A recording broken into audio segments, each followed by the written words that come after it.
Hello, everybody. This is Ryan Nelson with Barchart, coming to you on an exclusive webinar with PanXchange to talk about hemp for feed ingredients today.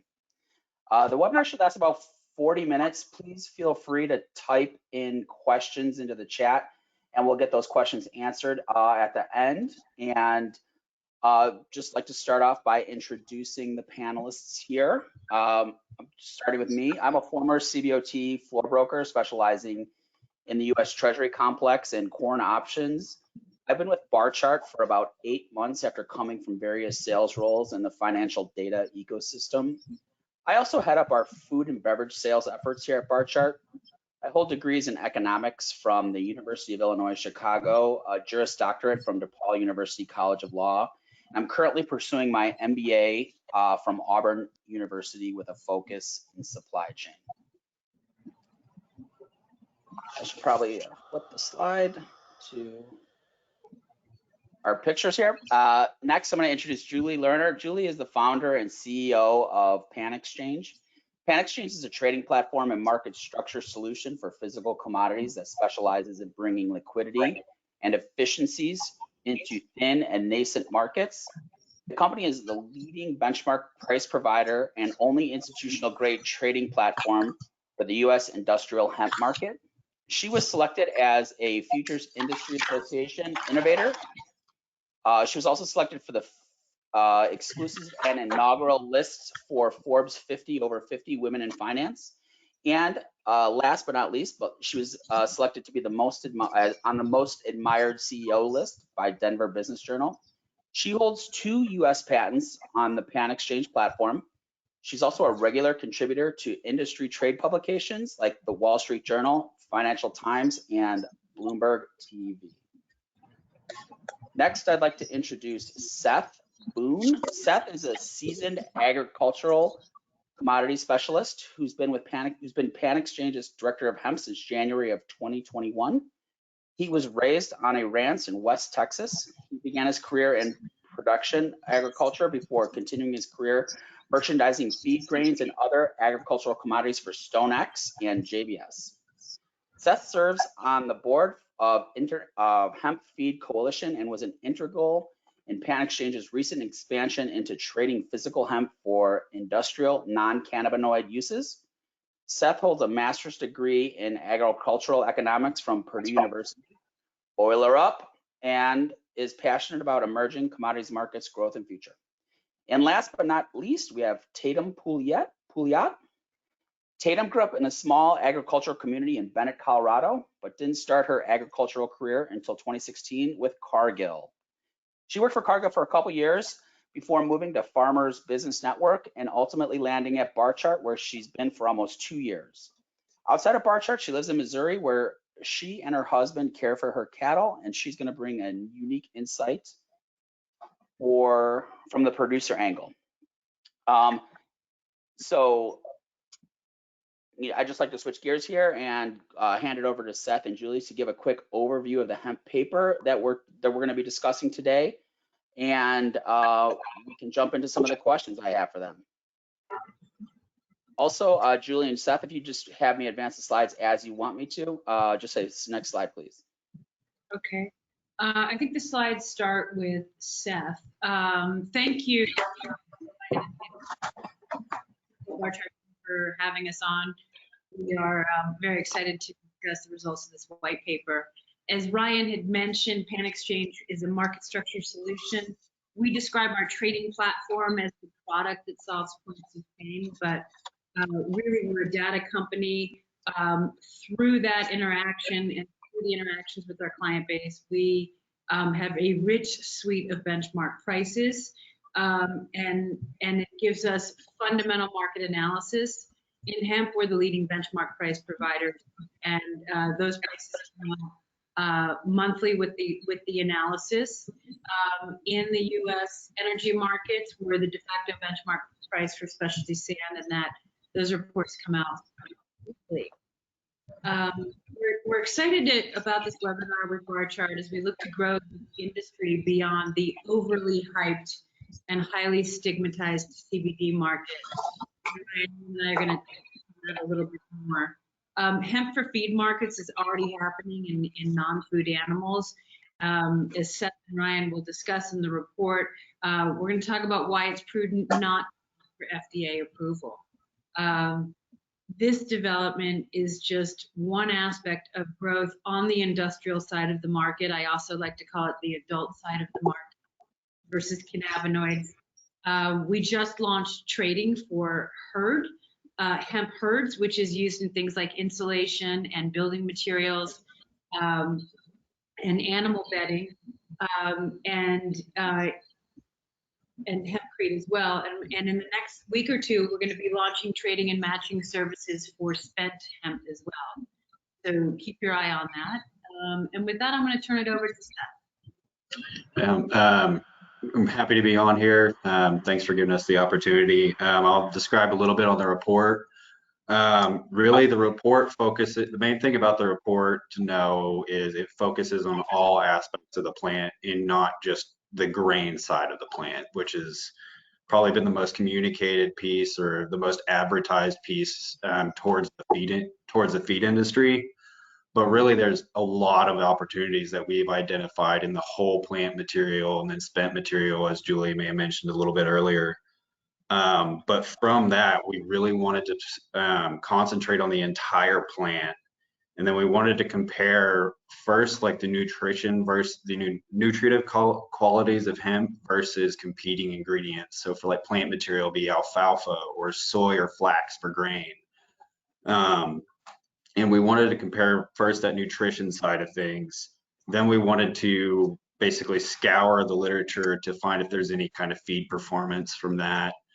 And that's where honestly things get a little thinner there. But then beyond that, we wanted to look at the current prices for trading for hemp ingredients that are currently trading and compare those versus what these substitute ingredients would be. So like soy, flax, fish meal, fish oil.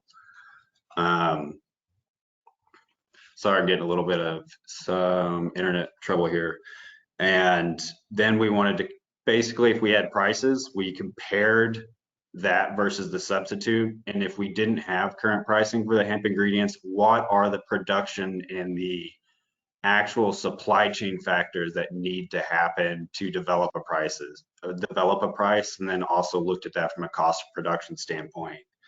Beyond that, we get into the agronomics of these crops of hemp as a feed ingredient. So that would be like in a forage operation or even growing it for grain, going into a crushing operation. And from that, that's when we start getting the actual economic analysis for these ingredients. And what we found is that there is, and like I'll kind of go over the key takeaways here on the slide, for hemp plant material, there are immediate opportunities. Right now, the yield potential for hemp and the nutritive qualities make it extremely comparable to alfalfa and would actually be very beneficial for an alfalfa operation. It would be a great rotational crop, and then there's plenty, you're not going to lose any yield. And then nutritionally as a feed ingredient, it could be extremely replaceable with alfalfa and shows those same nutritive qualities. And depending on whether the grain is in it or not, it could actually be more advantageous from a protein and omega-3, omega-6 perspective. The grain side of things, what we found out is grain, there still needs to be some work done. Soy and corn have enjoyed about 80 years of the agricultural revolution, as people would call it. I mean, you don't have to go very far back for soy's timeline to find out to where it actually yielded much less than hemp does. So there's plenty of opportunity there. It's just more long-term because we need those genetics to develop to become competitive from a yield, from an agronomic perspective versus soy. But what we found is within 10 years, we might be able to do that. And then the oil, there are current opportunities right now, specifically for like the omega-3 and omega-6 properties of hemp seed oil. Right now, it's very competitive with current inputs for those markets, and then would also be more efficient from a sure weight and concentration perspective. But that's main overview of it. Ryan, I think you had some questions for us as well. Absolutely. So let's jump right in. Hemp is known to be an incredibly diverse crop with over 25,000 applications in our society today. What hemp materials would be advantageous for animal feed? So yeah, kind of like in the overview, the whole plant the whole plant can be used for feed in some way. For example, the plant material that which we expressed earlier is comparable to alfalfa. And the growing practices around that are very consistent with alfalfa as far as determining quality. Cutting times, nutrients applied to the field, genetics, everything else will go in determining the protein and also the fiber content. But from what we've seen, the nutritional range is very consistent with alfalfa. Beyond that, there's the spent material, which is already available to a feeder if they wanted it through the CBD industry. And this is material that has been extracted, would not have any solvents or cannabinoid or any kind of noticeable levels of cannabinoids within the material. And that material as well compares to alfalfa. And then you have the obvious one, which is grain. And from that, it's very comparable to all other oil seeds as far as energy content, with the exception of the omega-3 and the omega-6 values within it are much higher than most other ingredients. And then most importantly, the ratio is exactly what is needed for what is recommended for human intake. Just want to clarify one thing for those that are just starting to look at hemp. I often, and should not, but mistakenly say CBD market. That is shorthand for all cannabinoids, not just CBD. So we sometimes use those words interchangeably to talk about that, tincture and gummy market that people know much better. Also, I want to point out there's a typo on the slide here, and that lower timber should actually lower fiber. But yeah, from the fiber perspective, the relative feed value is extremely good. And then on other ingredients, you would also have the hulls, and then even the hurd, which is the center part of the plant. If it's processed the right way, it could be an extremely good input for fiber content in a ration. So basically, in short, the whole plant can be used for feed in some form. Wow, interesting. So hemp has been rapidly growing industry since cultivation was allowed in 2018. Are there byproducts being produced that could be utilized for feed? Yeah, like what we mentioned earlier, the spent material is readily available for the feed market if they wanted to take advantage of that. Right now, that's the biggest acreage is from the CBD side. And again, that material, after it's processed, the cannabinoids are extracted out, and it's comparable to a very high priced ingredient right now. So that is readily available. And from what we're seeing right now on the grain side, the food industry has been the main driver for hemp grain demand. Obviously, not all of that grain can meet food grade requirements. And there's a lot of interest, especially from the non-food food supply system in these ingredients for whether that be a horse pellet or some sort of non-production animal feed ingredient. Has there been any testing with that animal feed, or does that have to wait for that FDA approval? Right now, there are many entities looking into this. I'd say most of them are doing it lightly, but like my work with the Hemp Feed Coalition, there are proposals in the FDA system right now. There's one for laying hens for that hemp seed meal. And then there's also several other, I would say, There's several other studies out there as well too, except most of those are through the EU or through some sort of private entity. So I think a lot of those are not going to be looked at by the FDA, but there is quite a few studies being done right now, many people looking into it. And then, yeah, the COAs that we've had, there's definitely a lot of people interested in the actual nutritive qualities. Does that answer your question, Tatum? Sorry. Yeah. Mm-hmm.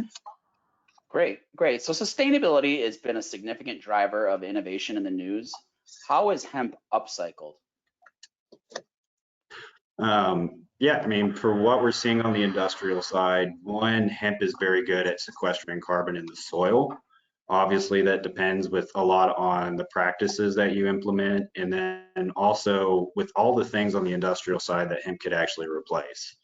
For example, we're seeing hurd being powdered and put into a filler for plastics, and that could be a direct carbon credit earned for replacing a petroleum product. And then, so ultimately, as far as a sustainability perspective, it places a lot of carbon back in the soil relative to current genetics and principal crops. And everything from the industrial side, there's a lot of things that can be done as a replacement side to replace petroleum products. And then I think naturally from on the feed side of things, this is going to replace DDGs, which has a higher sulfur content.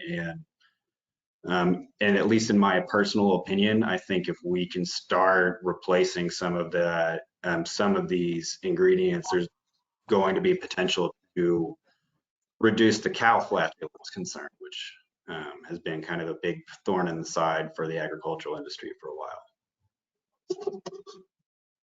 Yeah, I mean, so do you think that there's opportunity for carbon credits here with hemp and things like that? Yes. Yeah, from the processor replacing on the industrial ingredients, that's the most obvious opportunity to earn carbon credits. The second one is for the farmer, what they can replace back into their soil and how they can change their practices with hemp and including hemp. And then lastly, it'd be even for the feeder. If we can actually confirm that this reduces the methane emissions from a beef cow, then that's a huge opportunity for a lot of the feedlots that are out there. Yeah. Great, great. So switching gears a little bit, what are some comparable commodities for the hemp mentioned? For the comparable commodities for that you've mentioned for hemp ingredients, and how do these hemp derivatives compare nutritionally? Good, yeah. On the fiber side, it's mainly alfalfa and grass hay. And yeah, here, this is a perfect example from like the economic perspective of it. The green shaded range is what we are observing right now for hemp bale prices. And then the brown, blue, and gold bars are the maximum, average, and minimum price for alfalfa hay in the states from 2014 to 2021. So right now, from a forage perspective, it's competitive with alfalfa in price. And I honestly believe that there are some entities feeding these alfalfa bales as well, especially up in Montana, where a lot of the early fiber crops they couldn't find a home for it. So I believe now that that's probably found its way into a feed bunk somewhere.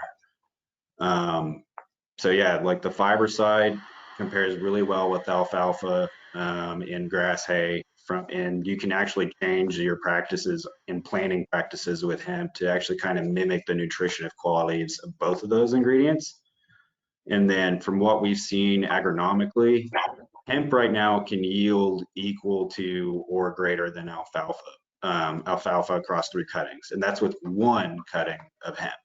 There are some studies and there's some people been working on developing multiple cutting practices, and if we can get those done, we would probably dwarf alfalfa yield. So from a production standpoint, it's a no-brainer that this could play a big role into the forage markets.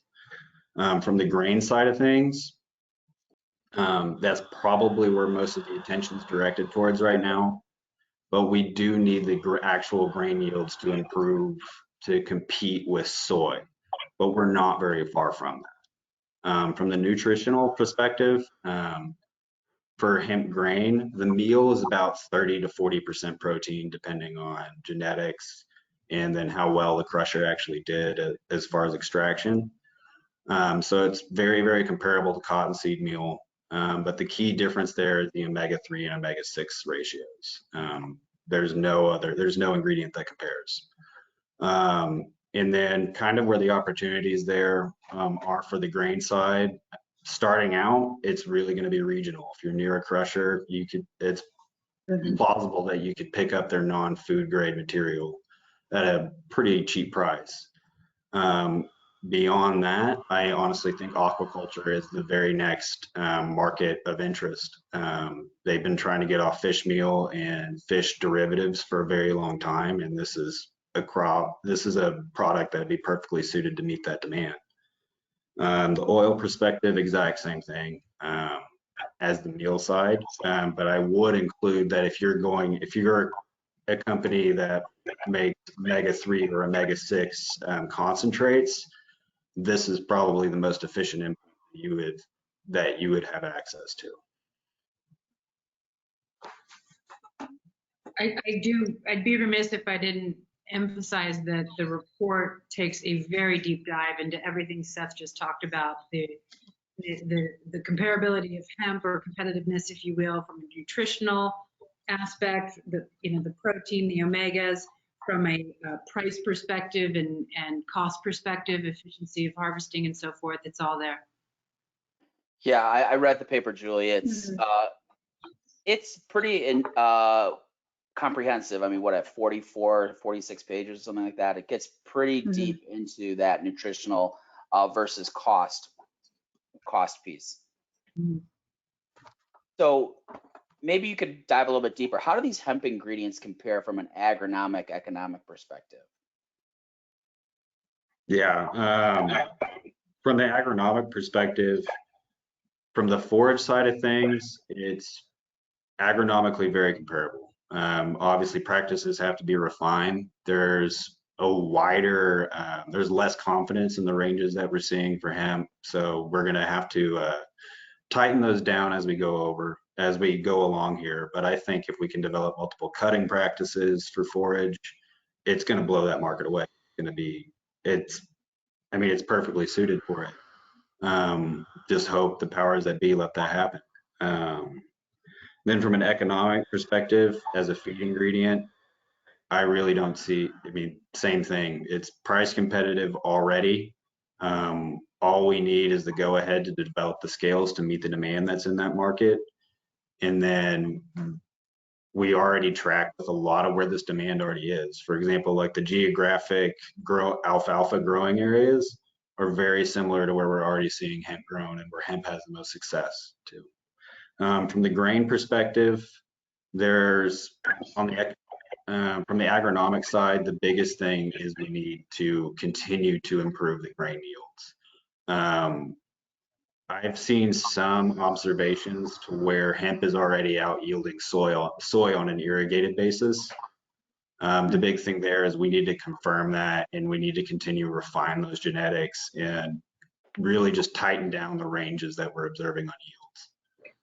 But to be honest with you, within the next decade, I see hemp accomplishing that and potentially starting to throw its weight around. Okay. So what's the path to market for these hemp derivatives then? And how will the regulatory obstacles be managed? I'll start off with like the path to market. I think regardless of FDA approval, people are going to take advantage of this through the markets that aren't frankly just not regulated by the FDA. They have supervision over it, but they don't actively regulate those markets at all. And we're already seeing that. If it's a mom and pop and you're not feeding over 5,000 head or any sort of like really big operation that's going to be tracked by the USDA or FDA for that matter, they're already taking it. It's a no. Look at corn prices right now. They're still above $5. Soy meal is still $3.50 or above. It's it's kind of a no-brainer if you have access to it. So I think we're already seeing those small local markets take advantage of this. I think the next step is the non-production animals. I think there's enough mill interest already in this ingredient to where we're going to start seeing products for rabbits, horses, and then beyond that, if the West continues this drought and alfalfa prices stay where they're at, I honestly think we're going to see some emergency state level approvals. I think the FDA has already badmouthed that or kind of advised against that, but I think they're shooting themselves in the foot with their actions that they've already taken. And I think it's going to come to shove, and states are going to basically ignore them and do it if they have to.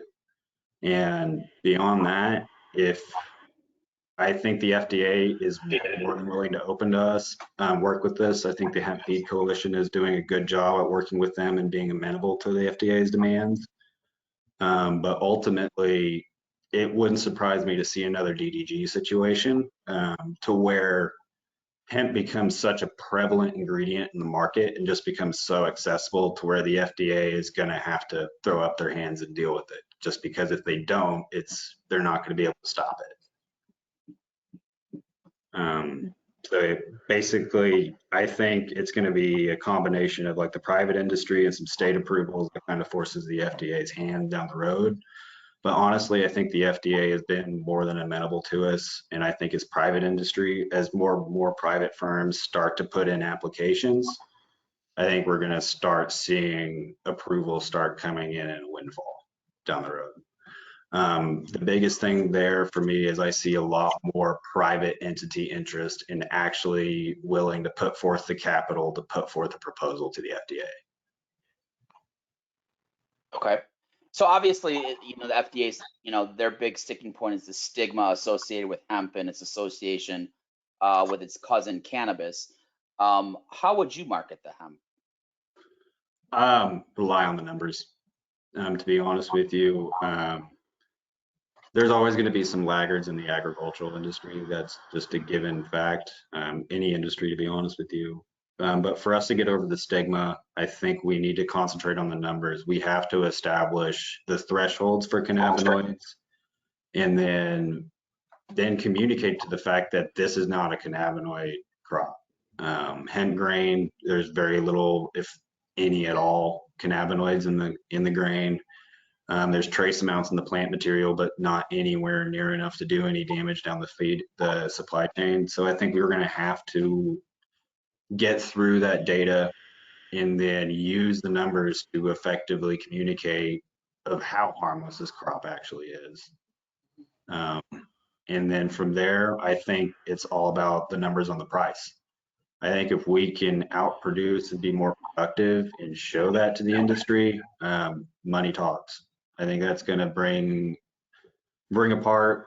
I think that's going to bring a lot of the laggards to the table, and then I think the remaining probably will never will.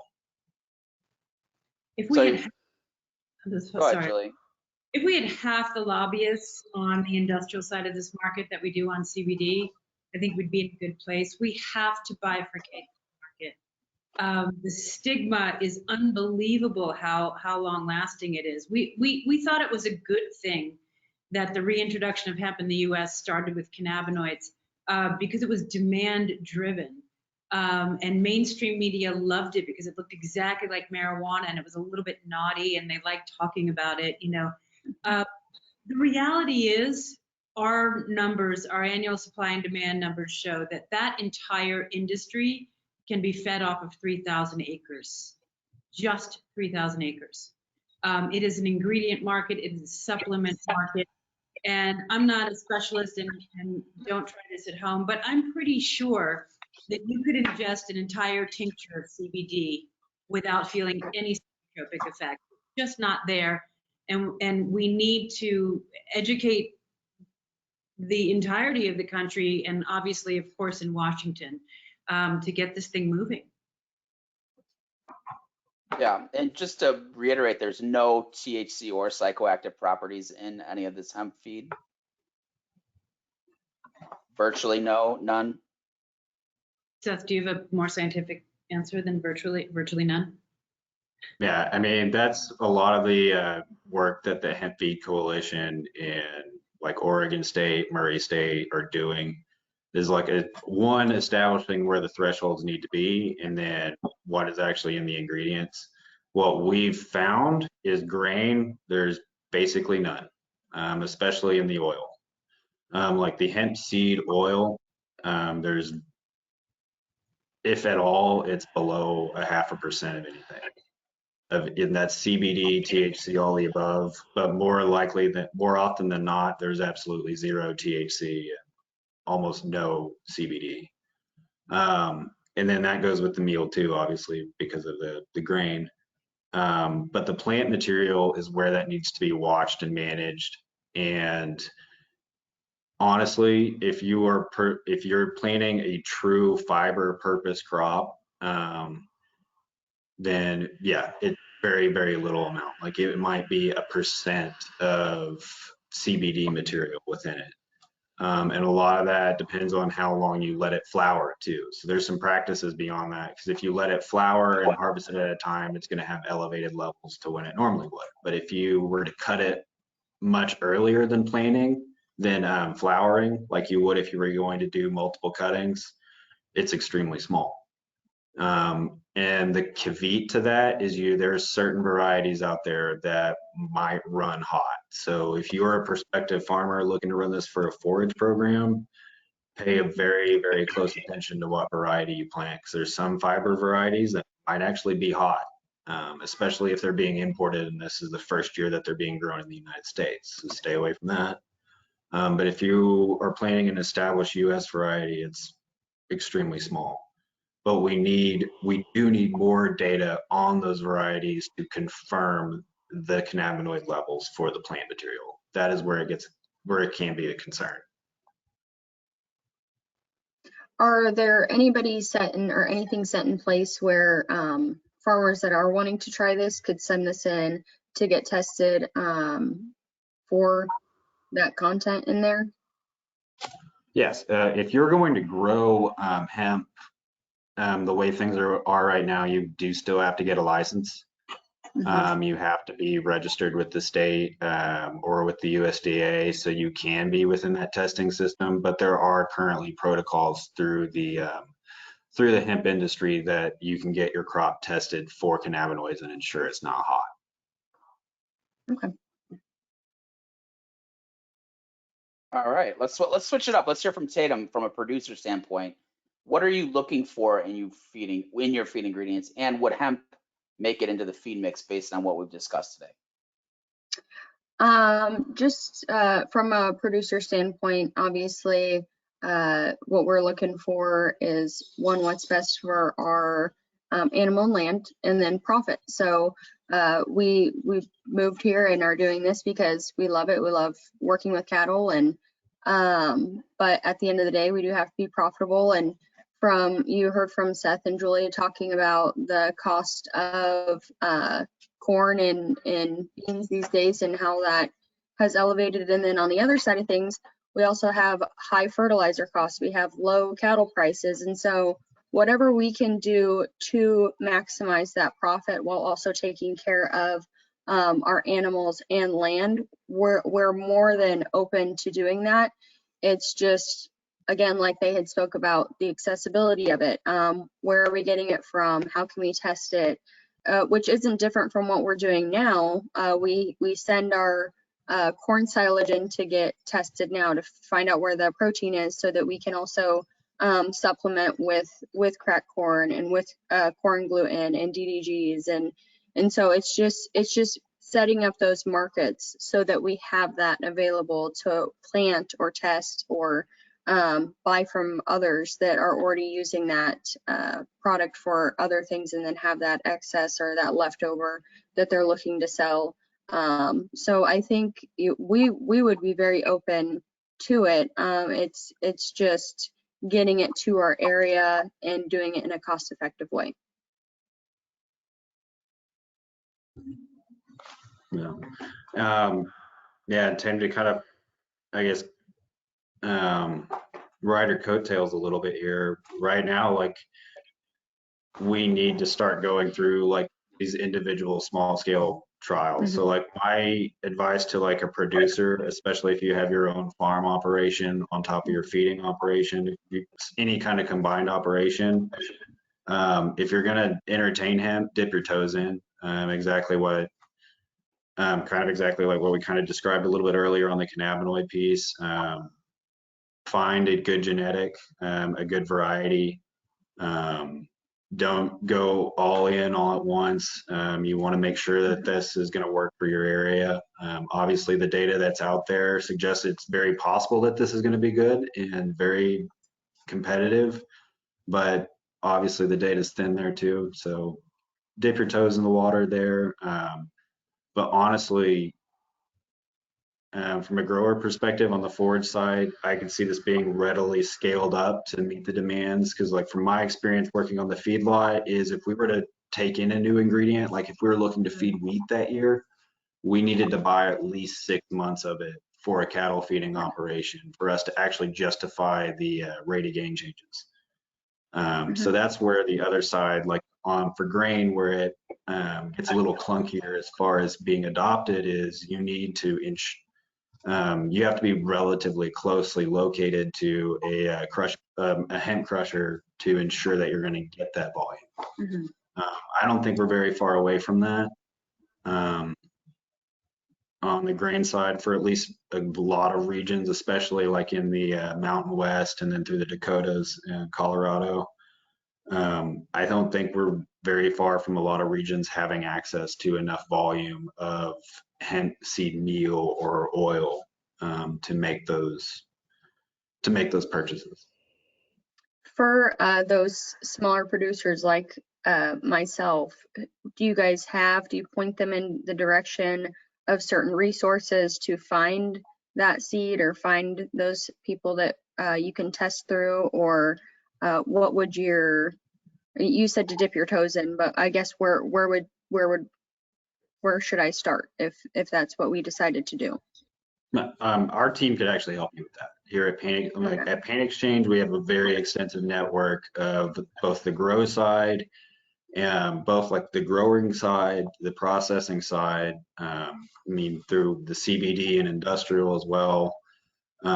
So we would have access to growers, genetics companies. If you're looking for a specific variety, we can probably find something that really works with you, for you. We have a lot of processors in our network. We could find someone that's relatively closely located to you as well. So we have the resources and the connections to kind of point you in the right direction. But obviously every producer's case is going to be different. But we have the tools to kind of answer each of those questions and give it the attention it deserves.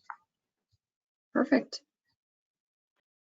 Awesome. I think we're coming up on time, but I have time for one more question.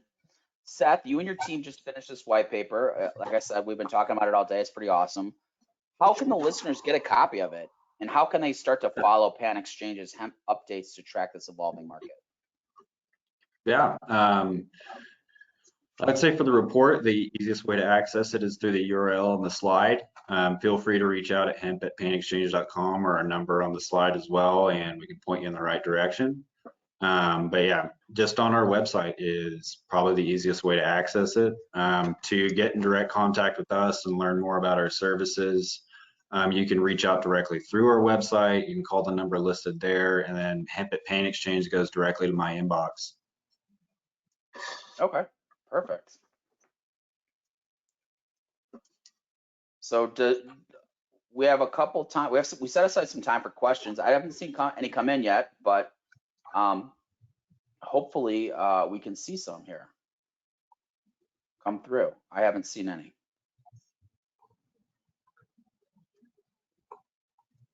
But that doesn't mean much.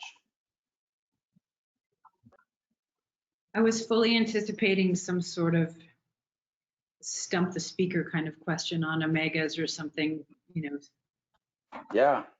which we I feel like welcome. you guys did a good job of covering everything, so maybe that helped with it. I think that's it. Well, if anyone has any questions, feel free to email me at ryan.nelson@barchart.com or reach out to the PanXchange team directly, hemp at PanXchange.com. Their telephone number is 877-917. Okay, we just got a question in. Ask them how to get more farmers to grow hemp. So how would you guys ask them how would you get more farmers to grow hemp? Pay more. No, I mean, that's the easy answer, obviously, but honestly, it's a challenge right now when you're comparing, especially when you look at the principal row crops like corn and soybean prices. To get more farmers to grow hemp, I think a lot of it's going to come down to we're going to have to start on the fringe acres. Like your non-I-state acres is really where like the biggest advantage, where people probably face tighter margins in their principal crops, and there's more diversity already. For example, Phil, you look at Eastern Colorado, we grow the most millet out of any state. And so and then you look at Montana in the Pacific Northwest and the peas and pulses up there, there's a lot more variety in those crops. And then you go through the Dakotas, there's already a lot more like no-till practices. And you also see peas and pulses up there. So really, like, we're going to have to concentrate on these fringe acres and buy more acreage. But really, honestly, what I've seen in the past from hemp processors trying to gain more acreage is they've just lost a lot of trust. My experience from being both a broker and running being a purchaser for a feedlot is you can do everything perfect for 10 years straight, but if you mess up one time, you've lost them forever. So it's only worse if you come in saying that you're going to be this big hemp processor and then, for lack of a better word, screw people over. You're never getting that back. So to be honest with you, if you want more hemp farmers in your network and you're a hemp processor, you have to prove that you're not like what they've dealt with for the past 60 years, where they feel like they're getting their margins handled. They feel like they're getting they just feel like they're getting really, for lack of better words, as well, screwed by the industry. So you have to be representative and really be true to the message that you are the change. You're not what they've dealt with in mainstream ag for the past 30 years. Yeah, you have to show that integrity and then really live it. So honestly, you have to gain farmer trust. You have to be fair with your prices, and then you have to be pretty successful as a business too. Because I've seen from a lot of the distress that we've seen, a lot of it was just these CBD operators getting forced out of the market. So it's going to be that's going to be a hard process getting farmers. I honestly think that's the hardest one. But yeah, you have to be different than what they've experienced. I think we could really benefit from some subsidies here, grants for the study, get the FDA approvals, and to get us to competitive genetics and harvesting, so that it does compete better when the prices of corn and soy eventually drop, so that we can get carbon credits, which is an incredibly cumbersome and expensive process today that we at PanXchange are trying to help fix. But since everyone else on the planet is getting some government money, I think the hemp industry should get some more too. It would go a very long way towards maturing this industry and maturing this market. And I'm just adding on to kind of what has already been said. I would say one of the best ways to get farmers to grow it is just information, getting it out there, letting farmers know like you said, Julia, you really hit on it. A lot of people hear hemp and think CBD, or it's getting that information out there, just informing them on what the nutrients is, the fact that it can put that nutrition back in that soil. You can use it as a rotational crop. I think there's a lot of great things that reading through your paper and talking to you guys that I have learned, because this isn't anything that we ever considered before this came across my desk, and now it's something that we've been talking about on a daily basis since I've read this white paper. And so there's a lot of great information out there. Hopefully people are open to going and reading through, finding not only the cost but the resources, and figuring out if they're willing to test it, because I